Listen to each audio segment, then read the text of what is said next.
You set the outline last night. I kind of tore it up or moved some things around. I want to ask you about Alabama. You have Alabama on there, says ready to make some noise, and you listed off some targets.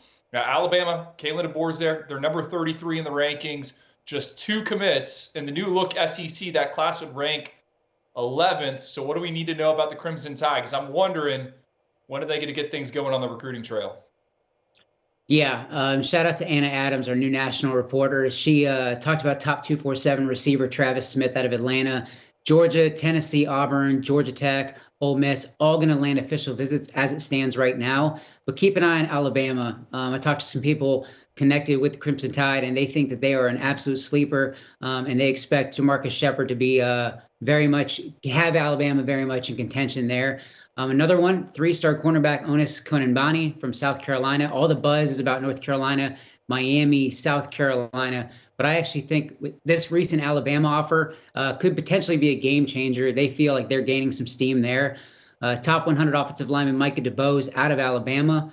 Keep an eye on the Crimson Tide here. They're going to get an official visit. He'll probably take an unofficial visit this spring as well. LSU is also going to get a visit in March. He's going to take 5 trips. Ohio State, Florida State, Auburn also in play. You got Josh Petty, a guy you guys absolutely love, at least according to your rankings. Top 50 offensive lineman out of Georgia. Georgia's the big player here, but I wouldn't count out Alabama, not yet. I'm pretty confident he'll be in Tuscaloosa multiple times over the next few months. Clemson's also a contender, as is Oregon and Tennessee. Andrew Babalolo from Kansas, another elite offensive lineman. Alabama feels they have a great shot there. He told Steve Wiltfong that he's going to take spring visits to Auburn, Missouri, Michigan, A&M, Oklahoma, USC, and Stanford. But Alabama is definitely a contender here, so keep an eye on them. But let's be honest, there's a guy that Notre Dame fans who've been following me for a long time, everybody's going to be watching. Deuce Knight from Mississippi, top 247, 4-star quarterback. He's been firmly committed to Notre Dame since September of 2023. But I want to make it very clear here, Alabama is a real threat, and I think they're a bigger threat now than I've thought they were in a long time. And to be honest, like if this coaching change didn't happen, if Nick Sheridan and Kalen DeBoer and those guys didn't come over, I don't think Alabama had much of a shot. And I was probably watching Ole Miss a little bit more. But the key is that, like my honest opinion, I think Knight actually visits Tuscaloosa at some point. I know behind closed doors they're talking about it. It's strongly being considered. So it's got strong connections. Sheridan actually coached his brother, Ty Freifogel, back when he was at Indiana. So all I'm saying right now, Marcus Freeman and the boys inside the Goog at Notre Dame, just keep an eye on your quarterback because Alabama's coming real hard. Tom, what is Kalen DeBoer selling Deuce Knight? Because I immediately thought of Michael Penix, and the reason I thought about Michael Penix is because you got a left-handed quarterback with a lot of physical clay. We talked a lot about Deuce Knight yesterday on the show as well, but what's the angle here in Tuscaloosa for Deuce Knight? That's it. That's it right there. I mean, there's strong ties to the staff already, so there's a comfort with that staff in Alabama. The family, first of all, the family loves everything about Notre Dame. They love Marcus Freeman, but they really have an interest in Alabama and this new staff. They really like Coach DeBoer. They like the connection to Michael Penix in terms of the similarities and how he does things and his success under DeBoer at Washington. So that's it. I mean, that's what he's selling. You could be, I mean, I don't want to call it the next Michael Penix. I'm sure they're not saying that. He could be the first Deuce Knight. But I think that fit, the scheme fit, the depth chart, I think it sets up a little better there in Tuscaloosa. Andrew, what do you think? I want to get your immediate feedback here. The other thing I think that's important from a context standpoint is a lot of the top guys are off the board, right? Bryce Underwood's off the board. You go down the list, George McIntyre, Tavian St. Clair, Julian Lewis. We'll see what happens with him. We know he's taking visits, but what would you think of a potential marriage of Deuce Knight and Kalen DeBoer?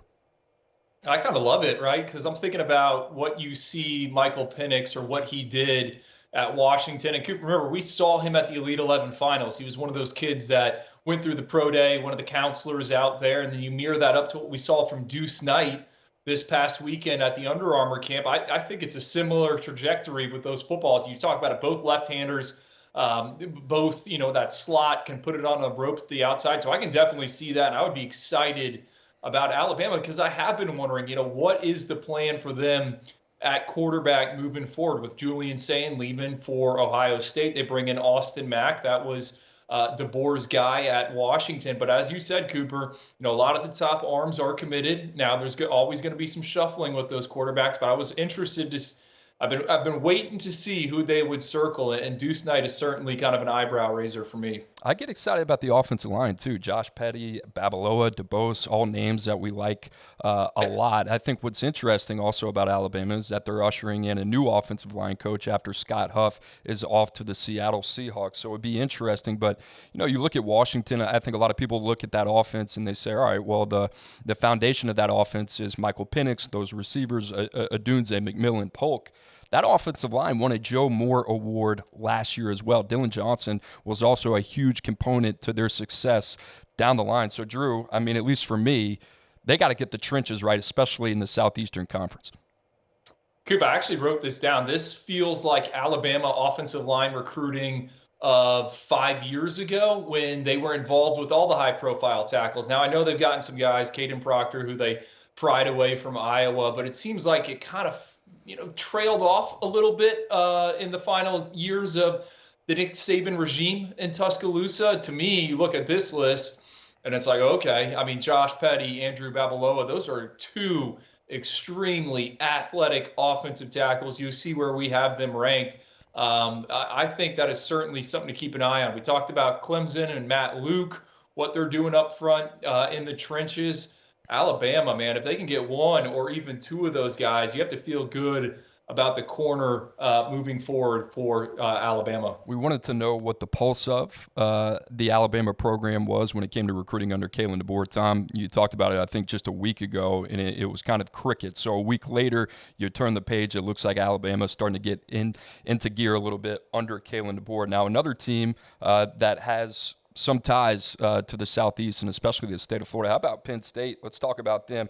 Currently with the number 5 ranked recruiting class in 2025, the Nittany Lions under James Franklin, they have signed 7 prospects from the Sunshine State in the last 3 cycles. They struck out in South Florida last cycle, but they're trying to get back in to one of the most talented states in the country. Tom, tell us a little bit about their most recent efforts to do that. Yeah, for a lot of these guys, I actually feel like Penn State is in a really good spot in that top 3 to 4. Antonio Branch out of Miami, a 3-star safety. I'm kind of watching Penn State and Florida State. Then you got Samari Reed out of Pompano Beach, Monarch, another 3-star receiver that Penn State is very much in contention for. Also in play, Florida, Missouri, and West Virginia. You got top 247 receiver Cortez Mills from Homestead. Official visits are locked in. Clemson, Florida, Nebraska, Miami. So I haven't mentioned Penn State. I still think they're a dark horse. He's got a great connection with Juwan Sider, the co-offensive coordinator and running backs coach there. They're very close. So keep an eye on Penn State charging up the leaderboard there. Ty Jackson, Seminole Ridge, 3-star linebacker. Penn State, Florida, Florida State, kind of another toss-up at this point. I think Penn State's pushing the hardest, which is helping them. Nashawn Montgomery out of Miami Central, a 3-star receiver that's strongly considering Penn State, USC, Louisville, Miami, and Ohio State. And then really the cream of the crop would be Byron Lewis, American Heritage, Fort Lauderdale, top 247 running back. Penn State's starting to make noise. I think it's a school that's not being talked enough about. You're watching Wisconsin, Georgia, Ohio State, but he's on the board still. He hasn't committed anywhere. Sider's pushing for him. The rest of the Penn State staff's doing a good job. So keep an eye on Penn State. And then just lastly, as a little note for Penn State fans, I do like Penn State to eventually get it done for top 247 cornerback Jameer Joseph out of New Jersey. I know we're talking Florida, but a little nugget there. I feel good about the Nittany Lions. Andrew, which one of these guys, Florida's your state, right? You know all these guys pretty well. Which one of these guys would be, I would say, an eyebrow raiser for you if the Nittany Lions were able to get it done? Oh, Coop, I'm going to give you 2 of them. One of them's unranked, Samari Reed, the wide receiver. We have talked about it in this space on this show. We think Penn State, in order to unlock some things, needs to get better at that wide receiver position. And I know Samari Reed is not ranked right now. I've been waiting to get some verifieds on him. Hopefully we get him in 2 weeks at the Under Armour Miami event. But this is a kid that caught over 50 passes, 19 touchdowns, over 1,000 yards as a junior. Looks 6'2", can get it done on the outside. To me, it's like this is what Penn State needs in that wide receiver room, especially when you look at what they took in the 24 cycle, what they took in the 23 cycle. This is a guy that can win on the outside, turn on the highlight tape, multiple kickoff return touchdowns. He's a build-up speed player. So Going to be a high 3-star for us. We'll see again what verifieds we get, but he's also a basketball player, so I love him. And then Ty Jackson, Cooper. I don't know if you've buzzed this kid. Someone we saw at the National Combine. He goes to Seminole Ridge High School, which does not have many, if any, Power 5 talent coming through the doors. Tons of schools were there this spring to see him. He's a tackling machine. 378 tackles the past 2 years. But at the National Combine, man, he ran the fastest short shuttle, second best broad jump for anyone over 200 pounds, tossing a 40-yard dash time that was top 25 at the event. This is a 3-down linebacker. Tom mentioned Sider, the ace recruiter for Penn State. He's got ties to Palm Beach County. I would keep an eye on Ty Jackson heading to Penn State, and he's a guy that I think can make plays in the Big Ten. Penn State, a team to watch. They have done a really good job in the Sunshine State. You take last year, I guess, with a grain of salt, but the years before that, guys like King Mack, other guys as well that we really like. So going to be interesting to see what Penn State, James Franklin can get done in the Sunshine State. Tom, another team that seems to be charging and another team that seems to be just a household name when we talk about one of the best recruiting programs in the country. That is Texas, Steve Sarkisian, and they are looking for another year of another elite defensive backhaul. You think about what they did last year: Kobe Black, Xavier Filsaime, Jordan Johnson, Rebel, and Santana Wilson. This year, well, they're eyeing guys like Kobe Sellers, Jabari Antoine, Caleb Chester, and Cortland Guillory. Tom, what do you think? Can they make it happen again? Yeah, I think they're in a good spot for a lot of these guys, but I think, you mentioned him right there. Jabari Antoine would be a massive win, flipping him from LSU. He's a Louisiana native, top 150 kid at the cornerback position. He committed to LSU back in January over Texas and a few others. But this one just doesn't feel over quite yet. Texas is still pushing really hard. They're looking to get him for an official visit. And defensive backs coach Terry Joseph has strong ties to Louisiana. So keeping an eye on them here. I think Texas has a better shot than most realize. But the other one I want to mention, top 247 4-star cornerback Corey Sellers from Pearland, Texas. Oklahoma's the crystal ball favorite, not counting out the Sooners. I think they're very much a top contender. But I'm not ruling out Texas right now. I think they have a chance to make a really big move, beat out Oklahoma, Georgia, Oregon, A&M. LSU probably the sleeper. They got some family ties to Baton Rouge, and a decision is coming in July. But keep an eye on Texas there. I think they have a real shot. Andrew, just real quick, little off-road question here for you. Texas entering the SEC here in 2024. How would you grade? I mean, you don't have to give a letter grade, but I guess, just a short synopsis of how do you feel Texas is recruiting heading into the most elite conference in college football?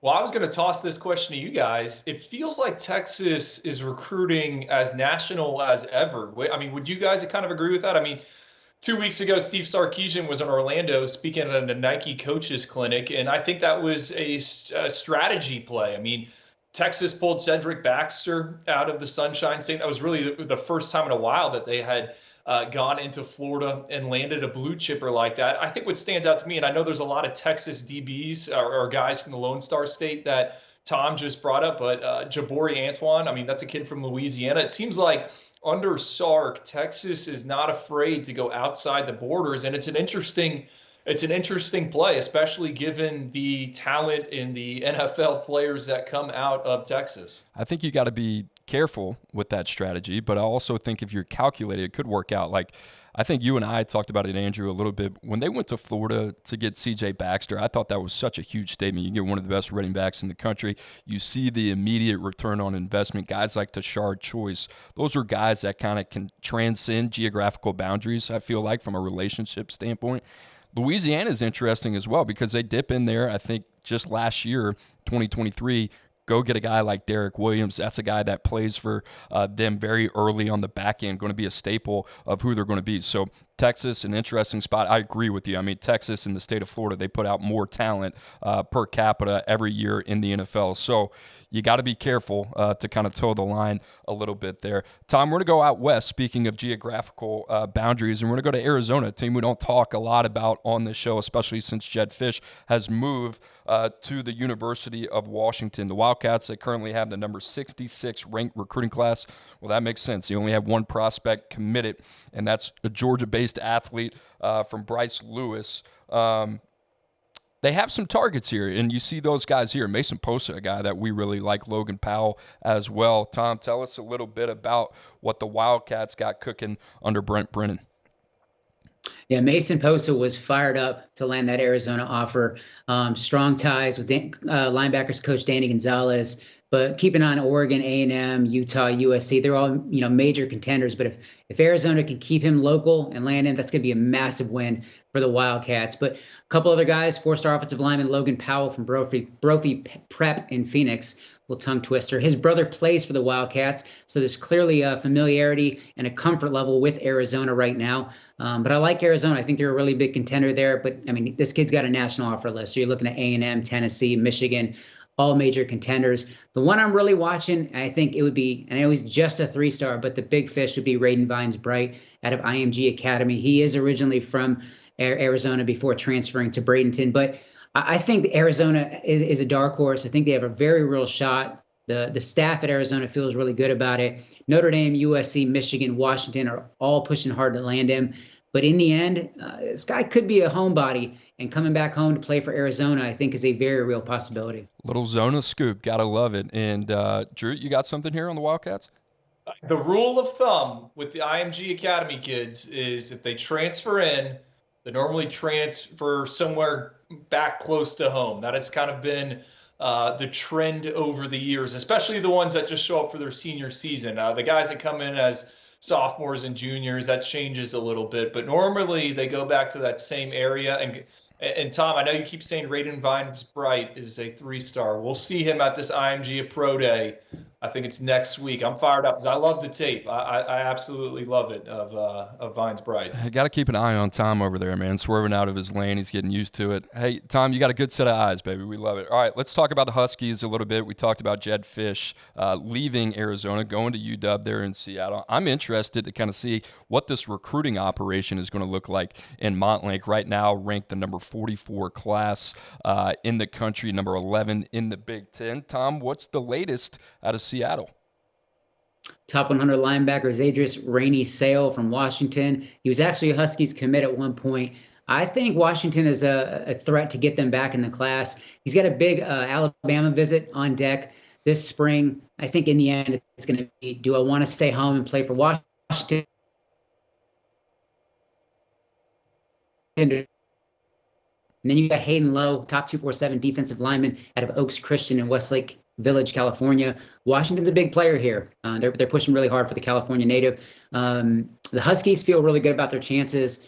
They think they can get that one done. But again, they're going to have to beat the likes of UCLA, USC, 2 other local heavy hitters in that one. But man, if Washington can get that done, that'd be big for the new staff there. Andrew, you and I haven't really talked about Jedd Fisch to Washington. It felt like it almost got swept under the rug a little bit with everything that happened with Kalen DeBoer, his departure, Nick Saban as well. What do you feel about that fit with Jedd Fisch to UW? It's not I wouldn't call it a lateral move. It's a step up, but it was almost like incremental. Obviously, he's getting paid over $7 million a year. I'm fascinated to kind of see how this one turns out. And he said that. I think he made the move, and he said he would have got paid whatever at Arizona, but it was about getting his staff members more money. And he brought a lot of those guys from Arizona to Washington with him.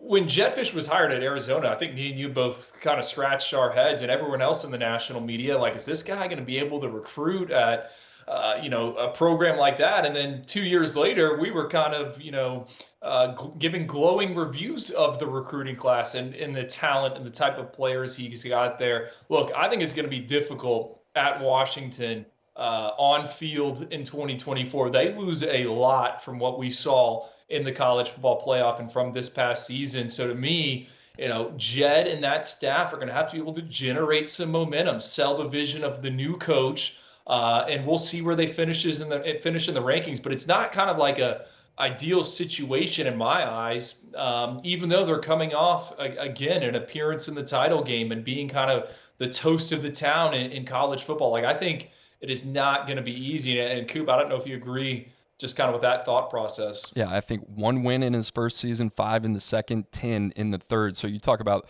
I think, one of the best rebuild jobs we have seen in a very long time in all of college football. Jedd Fisch just pulled that off at Arizona. The thing is, Washington just played in a national championship. Well, that's a depleted roster. A lot of those guys left, whether it's to the NFL or whether it's following Kalen DeBoer to Tuscaloosa. So he's going to have his work cut out for him. He's been there. He's done that. I think more resources in Seattle. Fairly comfortable to say that as well. I'm a big fan of his, man, and quite honestly, he has proved me wrong over the last 3 years at every stop. So I'm excited to see what he can do at the University of Washington. All right, last one here. Let's go sicko mode, Tom. You threw this in, kind of caught us by surprise a little bit. The boys love some Manny Diaz. Let's talk some Duke football. What you got?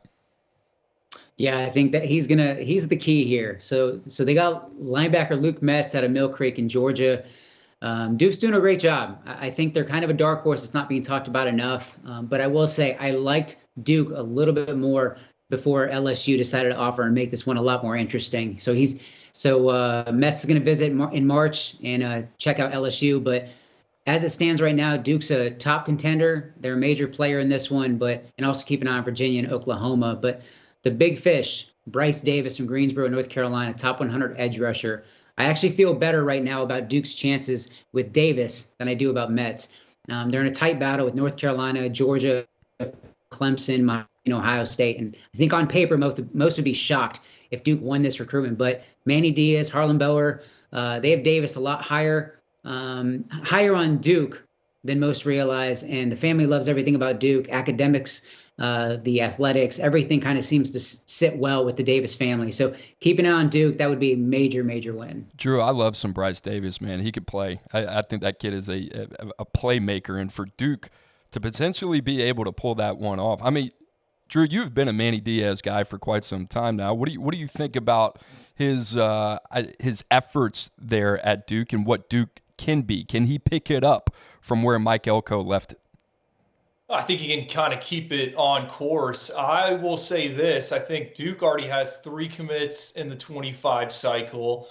Seems like, as Tom has alluded to, they're trending for some blue chippers that normally the Blue Devils aren't involved with. To me, Manny Diaz was at Miami. He learned how to recruit there or be a head coach recruiter.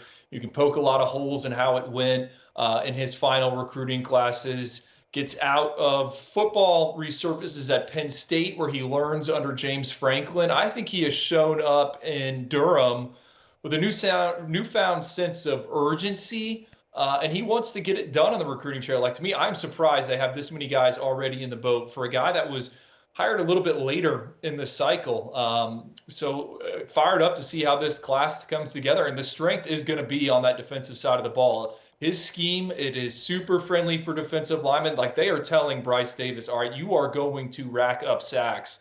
I will show you what I did with these guys at Miami. I'll show you what I did with these guys at Penn State. You will do the same here, and we will help you get to the NFL. So, no, it's certainly. And then finally, Luke Metz. Tom, I threw on his tape before we got on here.